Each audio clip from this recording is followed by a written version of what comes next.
Turk kofesini ichamiz qizlar. Mana shunday chiroyli turk kofesini tayyorlab ko'rsataman. 2 qoshiqcha kofe, 2 nima deydi buni, bokalcha suv aralashtiramizda. Kofe bilan suvni o'zini shakar xohlaganlar shakar solishi mumkin. Men shakar xohlamaganim uchun shakar solmadim. Turkiyaga birinchi kelganlar buni tayyorlashni bilmaydi. Mana kofe shunday ko'pirgandan olovimizni o'chiramiz. Mana shunaqa bokalcha 2 bokal agar tayyorlasak, 2 qoshiqcha kofe, 2 ta bokalga o'lchab suv solamiz. Mana shunaqa ko'pikli bo'lib chiqishi kerak. Kofelarimiz tayyor bo'ldi, ko'pikli.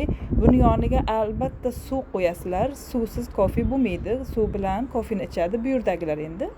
O'zimiz O'zbekistondagilar bilasizlar, faqat Nescafe ichadi.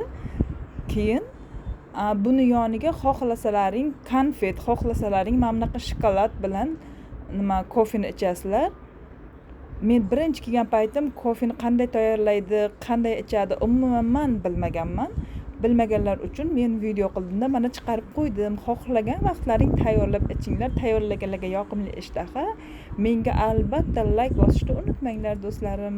Sog' salomat bo'linglar. Keyingi videolarimda ko'rishguncha.